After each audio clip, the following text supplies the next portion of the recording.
c'est une question d'identité. Tout ce que nous faisons est lié à notre identité.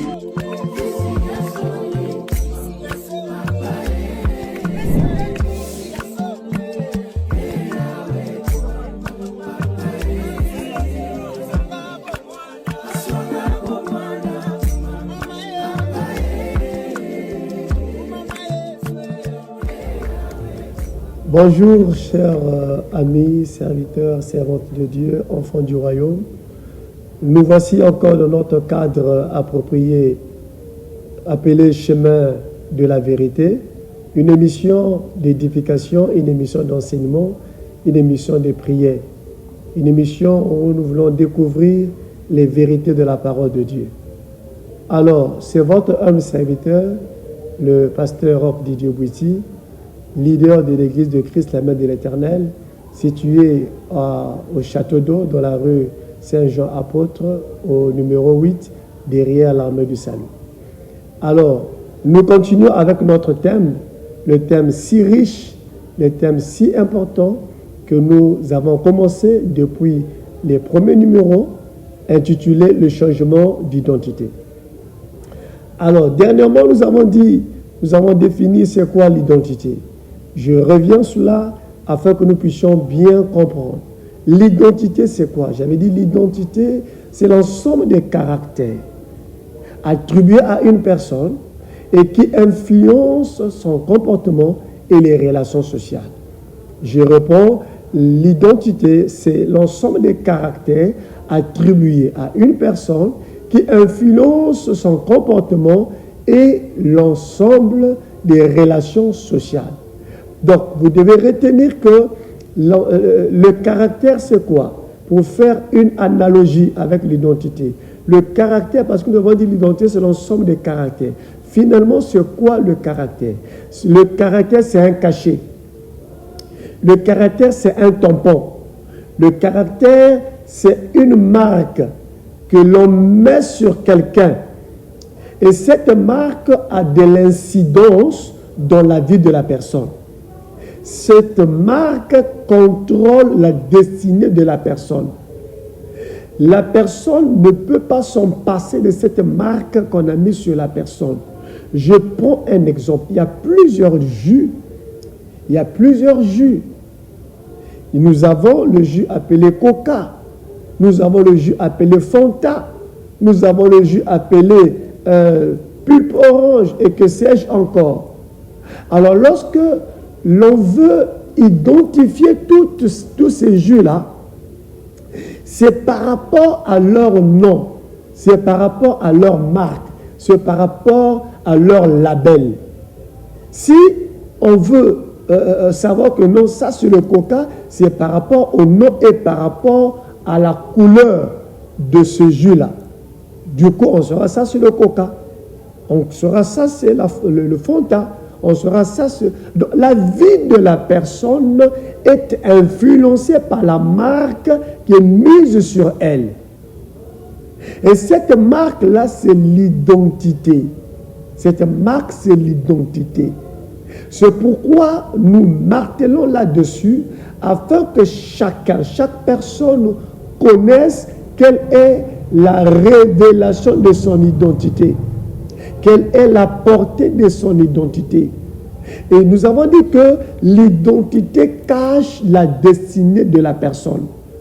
Toute la destinée de la personne est cachée derrière son identité.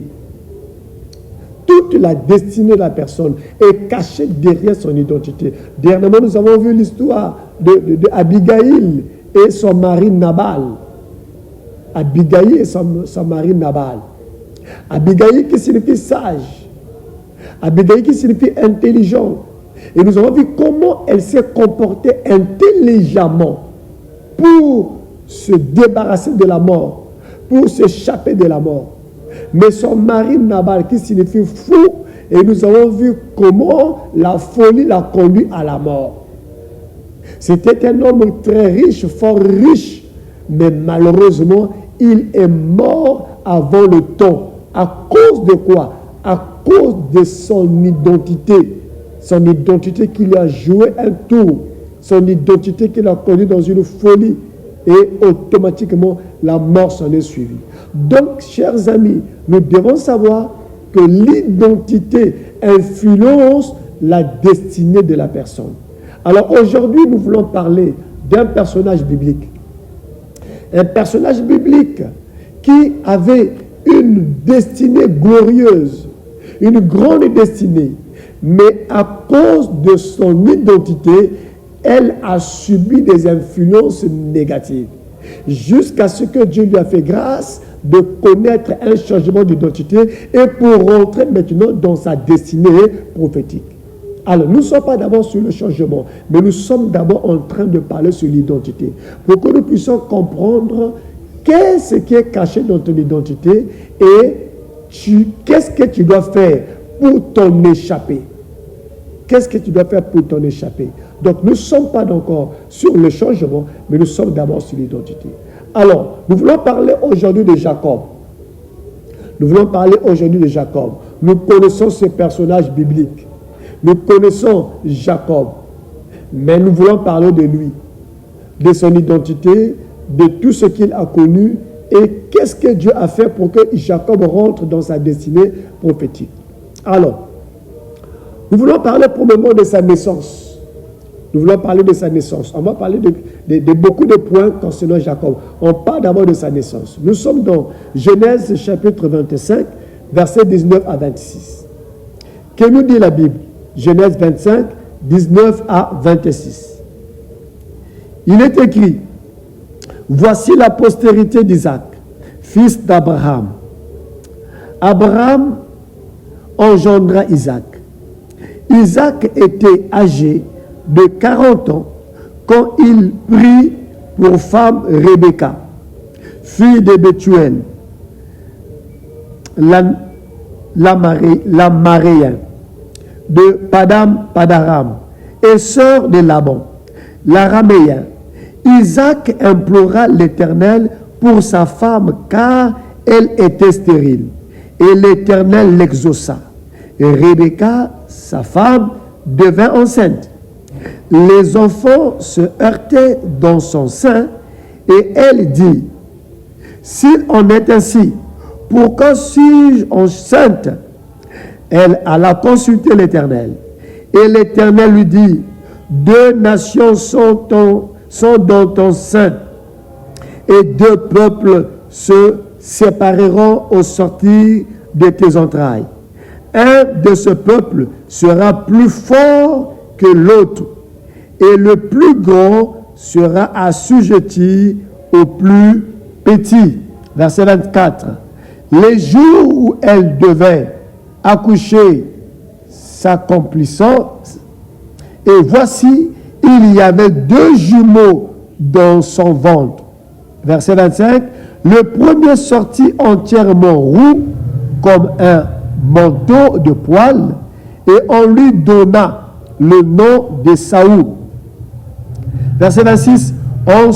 Ensuite sortit son frère, dont la main tenait le talon de Saoul, et on lui donna le nom de Jacob. Isaac était âgé de 60 ans lorsqu'il naquit. Parole du Seigneur. Alors, nous voyons ici, bien aimé, la famille de Isaac. La Bible dit que Isaac avait pris femme Rebecca. Et Rebecca était stérile. Et Rebecca n'enfantait pas. Et Rebecca s'est souvenu qu'il y a quelqu'un qui donne les enfants. Il y a quelqu'un qui est l'auteur des enfants. Et il s'appelle l'Éternel. Et Rebecca a imploré l'Éternel. Rebecca a prié. Rebecca a demandé à l'Éternel: souviens-toi de moi, Éternel. Souviens-toi de moi. S'il te plaît, enlève la honte qui est sur moi. S'il te plaît, accorde-moi la grâce que je sois aussi femme, que je sois aussi une mère, que je puisse allaiter. Alors la Bible dit que l'Éternel s'en est souvenu de Rebecca et l'Éternel l'a visité. L'Éternel a visité Rebecca, qui dans son sein, il y avait des jumeaux. il y avait des jumeaux. Et ces jumeaux étaient en train de se battre. Ces jumeaux étaient en train de se battre dans le sein. Et Rebecca était mal à l'aise parce que déjà depuis son ventre, il y avait une guerre.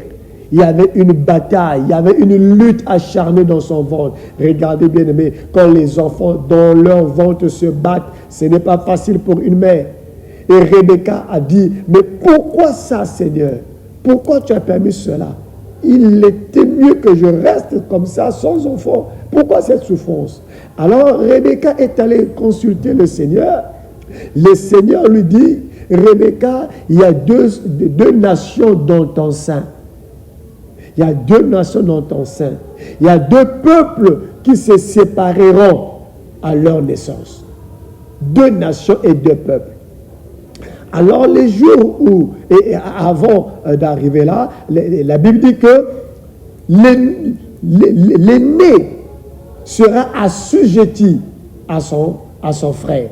L'aîné sera assujetti à son frère. Et le cadet régnera sur son frère.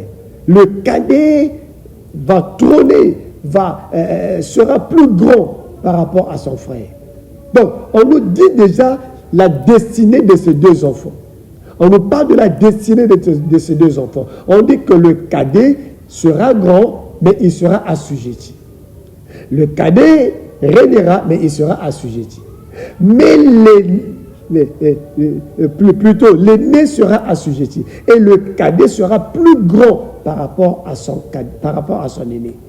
Le cadet sera plus grand. Donc, on nous montre déjà la destinée de ces deux enfants. Le cadet sera plus grand. Donc, du coup, nous comprenons que le cadet avait une destinée de la grandeur. Le cadet avait une destinée de la grandeur. Et l'aîné devait être assujetti au cadet. Et le jour où ces deux enfants naquirent, l'aîné, la Bible dit qu'il était roux. Il était roux. Et quand il était roux, on lui donne une identité par rapport à la couleur de sa peau. On dit comme il est roux, donc son nom c'est Esaü.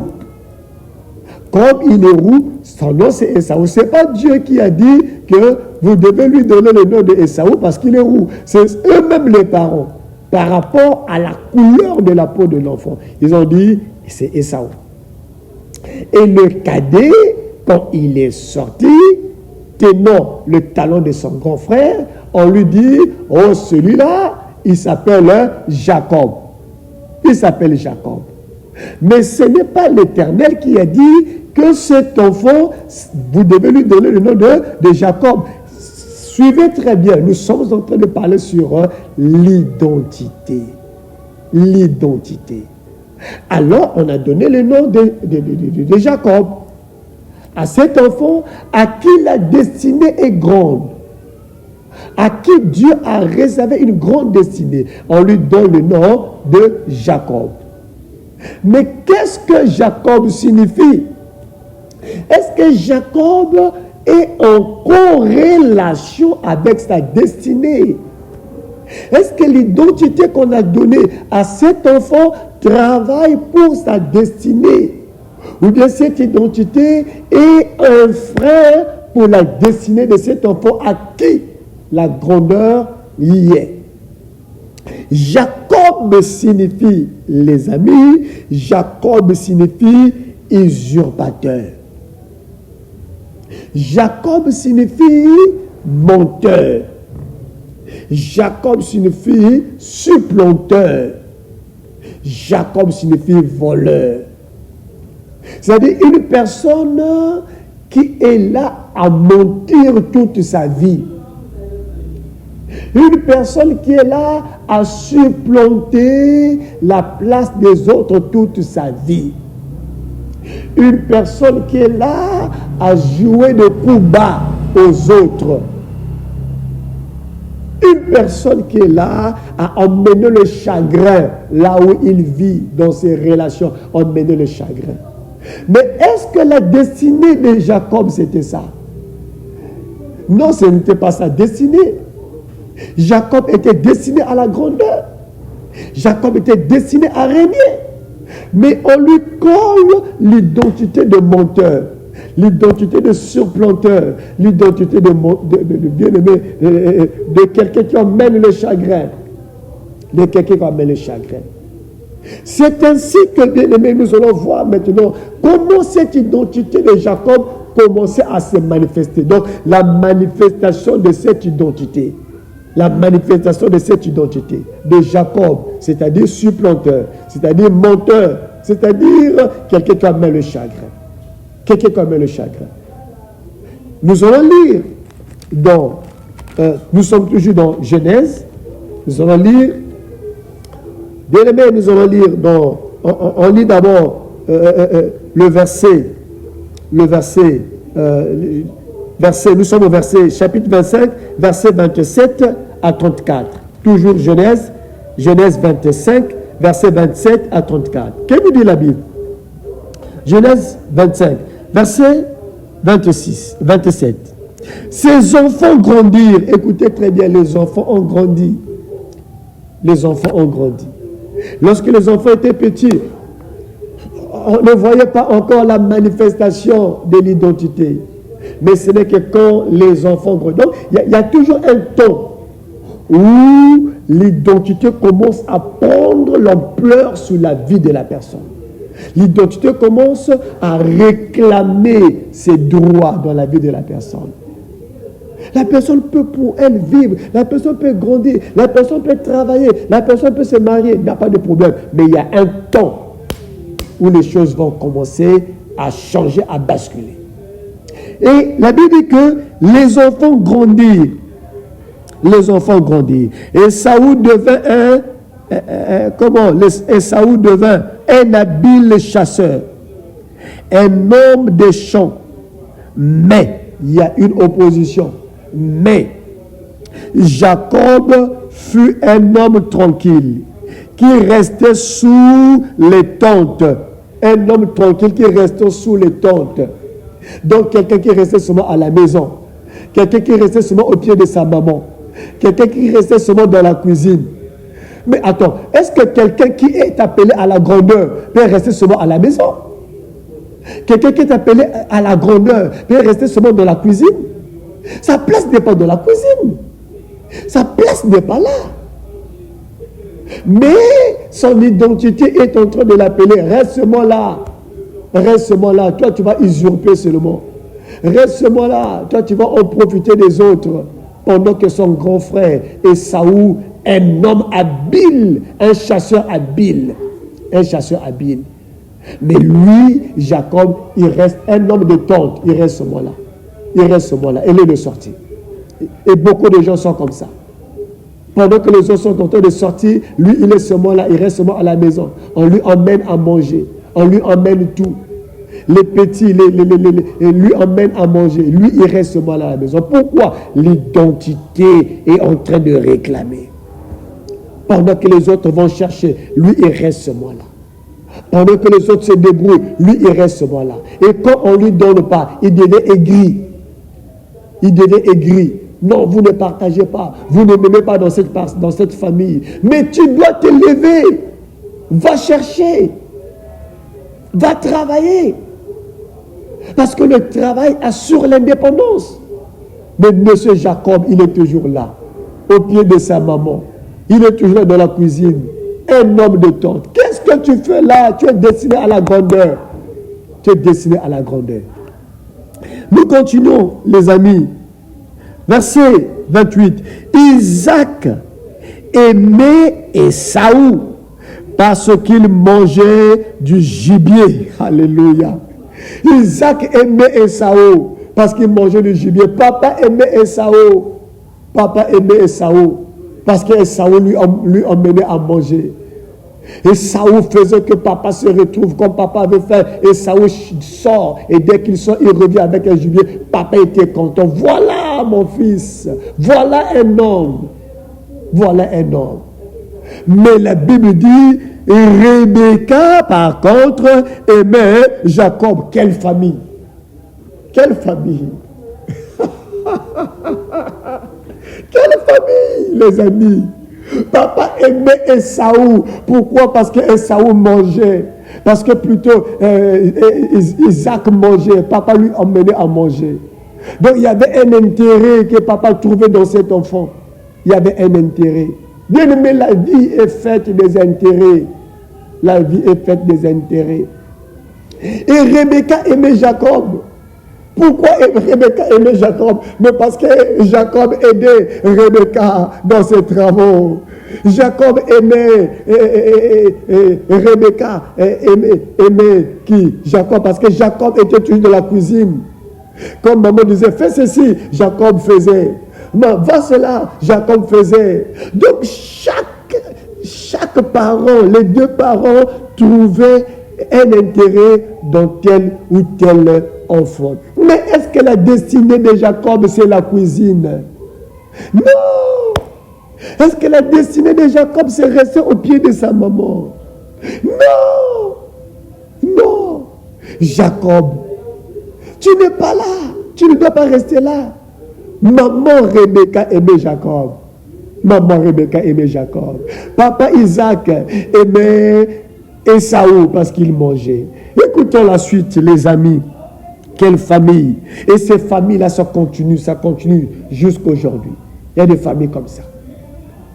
Il y a des familles comme ça. Papa MX. Non, ça c'est l'enfant de papa. Ça c'est l'enfant de maman. Pourquoi? Parce que papa trouve son intérêt dans l'enfant. Maman trouve son intérêt dans l'enfant. Ce genre de famille, faites très attention. Ce n'est pas de très bonnes familles.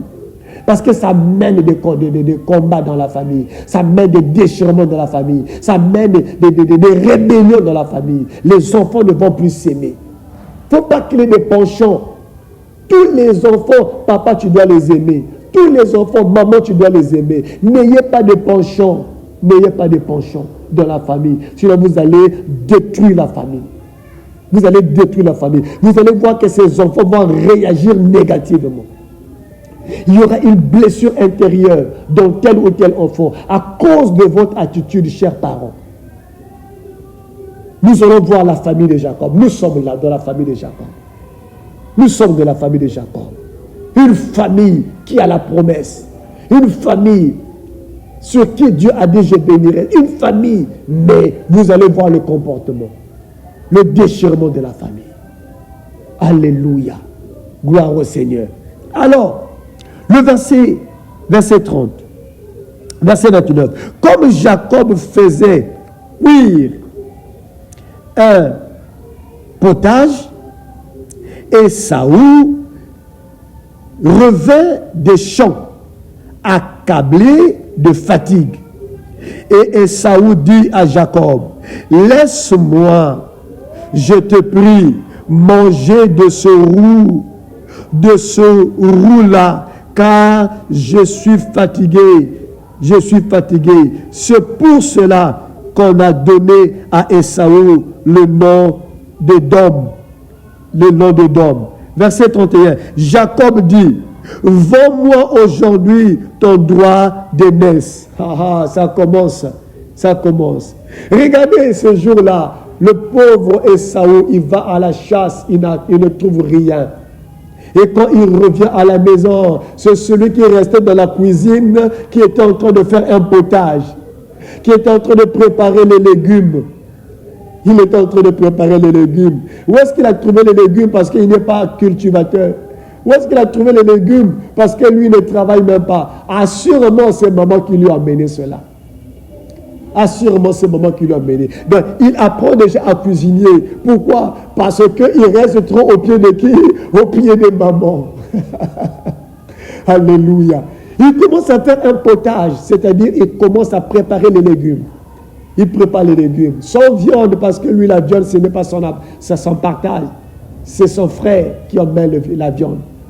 Alors, ce jour-là, la nature a fait que le grand chasseur ne trouve rien. Et il vient à la maison fatigué. Et c'est son frère Jacob qui est en train de préparer les légumes. Il dit, s'il te plaît, j'ai faim. Ne peux-tu pas me donner à manger? Ne peux-tu pas me donner un peu de légumes, un peu de potage?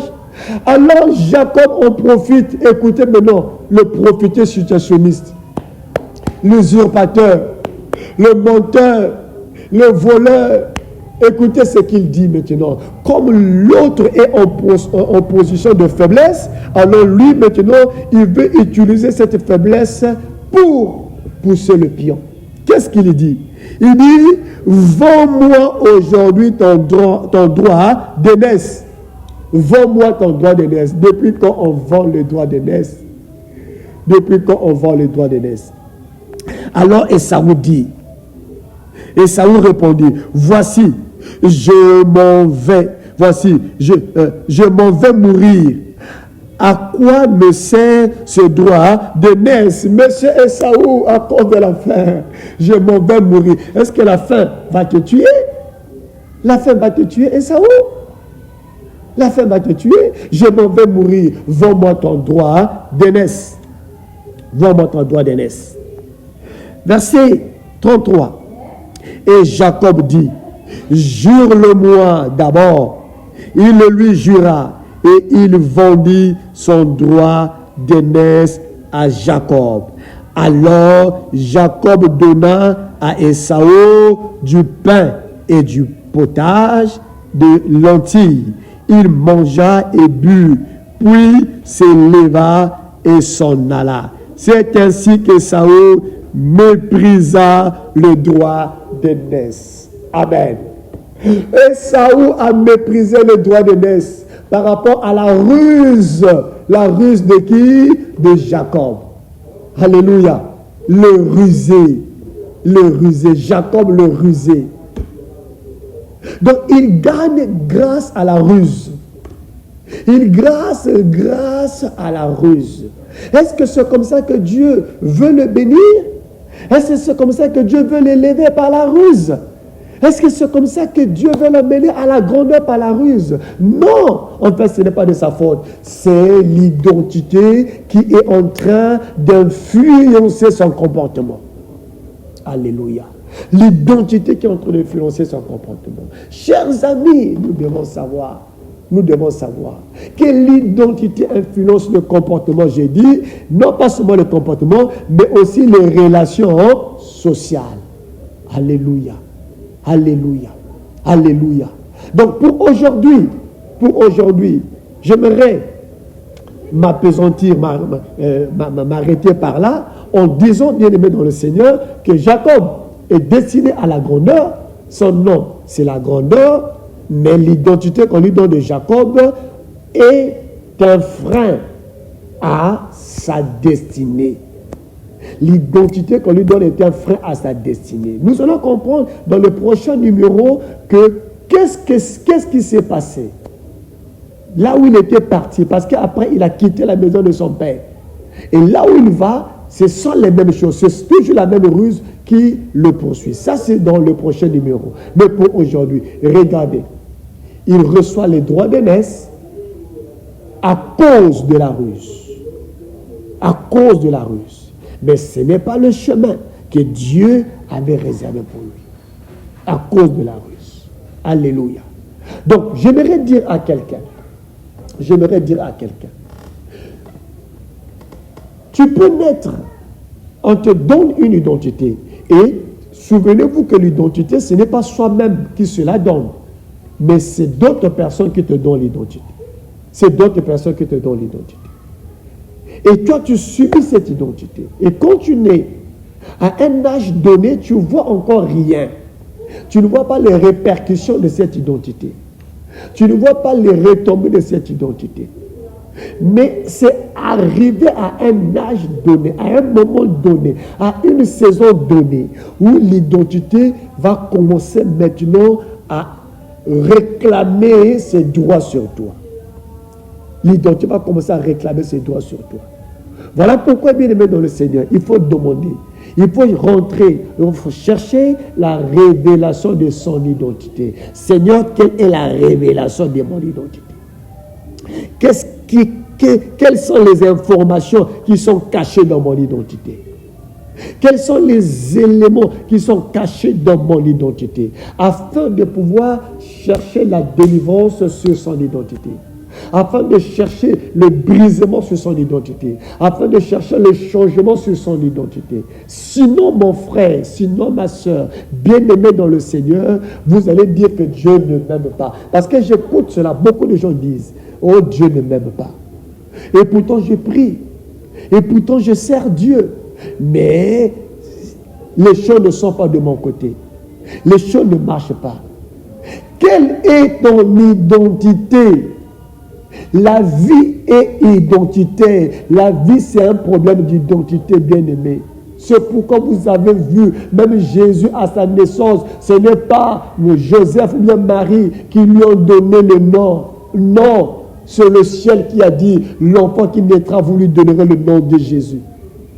À Jean, il a dit à Zacharie, cet enfant qui naîtra, tu lui donneras le nom de Jean.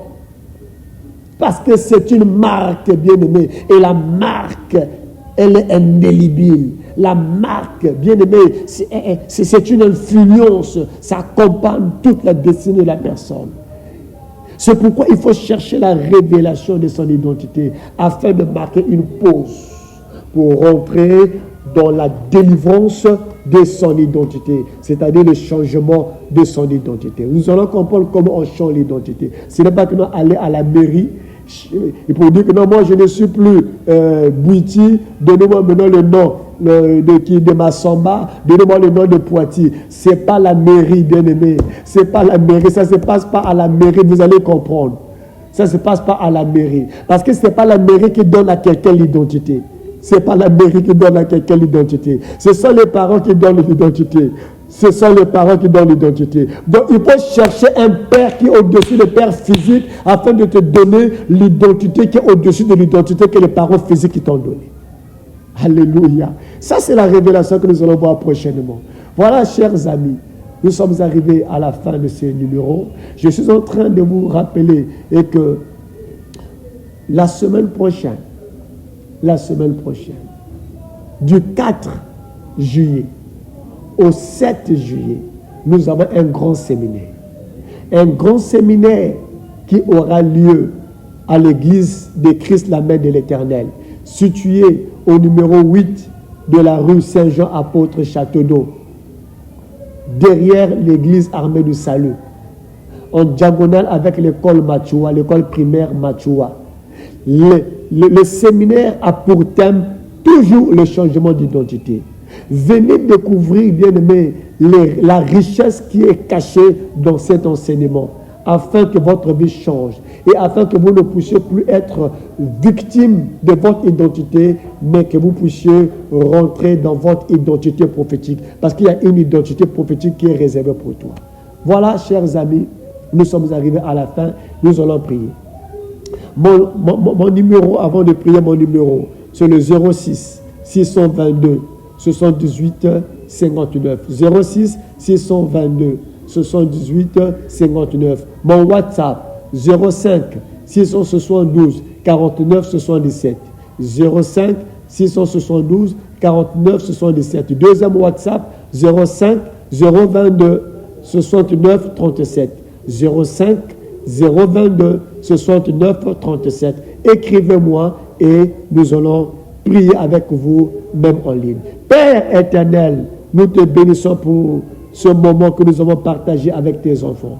Oui, nous avons parlé sur l'identité. Alléluia. L'identité, Seigneur, qui est une marque qui est posée sur la vie de quelqu'un. Et cette marque influence tout un chacun. Mon Père, ce soir ou ce matin, toutes les 10 mauvaises identités qu'on avait données à tes enfants qui sont en train de suivre cette mission, qui influencent leur vie au Père, j'annule ces identités au nom puissant de Jésus-Christ de Nazareth. J'arrête l'influence négative autour de leur identité, Père éternel. Et je déclare, Seigneur, Que ta main puissante soit sur eux afin qu'ils soient affranchis de ces mauvaises identités. Au nom suprême de Jésus-Christ de Nazareth, Père, laisse que ta main bénisse tes enfants, ta main soit sur eux et que leur identité soit une identité glorieuse afin que leur destinée aussi soit glorieuse. Merci Seigneur de gloire pour ceux qui nous ont suivis. Merci de les bénir et merci de les accompagner. Dans le nom suprême de Jésus, nous avons ainsi prié. Amen. Merci, chers amis. Que le nom du Seigneur soit glorifié. On nous revoit prochainement. Ciao.